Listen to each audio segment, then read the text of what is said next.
2013లో ఒక మూవీ మొత్తం లీక్ అయితే అది బాక్స్ ఆఫీస్ దగ్గర మళ్ళీ రిలీజ్ అయ్యి ఇండస్ట్రీ కూడా ఎలా ఉంటుంది. అలానే జరిగింది అత్తారింటికి దారేది సెప్టెంబర్ 2013 లా మొత్తం 19 మినిట్స్ ఫుటేజ్ అనేది లీక్ అయితే అవడమే జరిగింది. ఈ లీక్ ఎలా జరిగింది అనేది 1 ఇయర్ తర్వాత బయట అయితే పడ్డది. ఈ లీక్ వచ్చేసి ఎవరైతే ఈ మూవీని ఎడిటింగ్ చేస్తున్నారో అసిస్టెంట్ ఎడిటర్స్ ఉంటారు కదా, వారిలో ఒకరైతే లీక్ అయితే చేయడం అయితే జరిగింది. తన పేరు వచ్చేసి అరుణ్ కుమార్ అంట.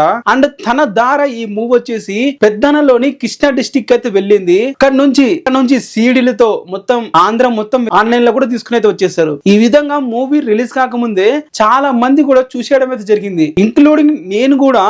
నేను అప్పటికి నా చిన్నపిల్లలం కానీ ఫోన్ ఏం పెద్దగా ఉండేవి కాదు. అప్పట్లో ఫోన్ కల్చర్ కూడా పెద్దగా ఎవరి దగ్గర ఎక్కువ ఉండేది కాదు. కాబట్టి ఫోన్ ఉన్న వాళ్ళు చుట్టుపక్కల ఇంటి వాళ్ళ దగ్గర అన్న వాళ్ళు ఉంటారు కదా, వాళ్ళ దగ్గర ప్రతి ఒక్కరు మూవీని హెచ్డీలో ప్లే చేసుకొని చూడడం అయితే జరిగింది. చాలా మంది ఫస్ట్ హాఫ్ వరకు లీక్ అయింది అని చెప్పి ఫస్ట్ హాఫ్ చూడడం జరిగింది. అన్న తర్వాత ఇంట్రెస్టింగ్ తో జనాలు సెకండ్ హాఫ్ ఎలా ఉంటుందని చెప్పి థియేటర్ పరుగులు పెట్టారనే చెప్పాలి. సో నాకు తెలిసిన ఇలానే జరిగింది. ఫస్ట్ హాఫ్ ఒకటే లీక్ అయింది. అండ్ ఆ తర్వాత 1 వీక్ తర్వాత మళ్ళీ ఫుల్ మూవీ కూడా అప్లోడ్ అయితే అయిపోయింది. అప్పటికి మూవీ కూడా రిలీజ్ రెడీ అయితే అయింది అనుకోండి. దాని వల్ల మూవీకి చాలా సింపతి అనేది వచ్చింది. సింపతితో పాటు చాలా మంది స్టార్స్ కూడా దానికి ముందుకు వచ్చి మాట్లాడడం జరిగింది, అలాంటివి జరగకూడదని చెప్పి. అండ్ పవన్ కళ్యాణ్ గారి అప్పుడే గబ్బర్ సింగ్ లాంటి బ్లాక్ బస్టర్ హిట్ తర్వాత వస్తున్న మూవీ విపరీతమైన హైప్ ఉండేది. ఆ మూవీ మీద సాంగ్స్ బ్లాక్ బస్టర్ హిట్ అయ్యాయి. అండ్ అప్పుడు తెలంగాణ గొడవలు కూడా గట్టిగా జరుగుతూ ఉన్నాయి. సో ఇవన్నిట్లా మూవీకి వచ్చేసి అయితే థియేటర్లు చూడాలనుకున్న వాళ్ళు ఎగ్గబడి మరి వెళ్ళి అయితే చూశారు. ఎందుకంటే లీక్ అయ్యింది ఒకవేళ అడ్వాంటేజ్ అయిందని చెప్పాలి. ఎందుకంటే అప్పటి మూవీస్ థియేటర్లో రిలీజ్ చేసేటోళ్ళే కాదు, తెలంగాణ అప్పటికి ఇవ్వలేదు.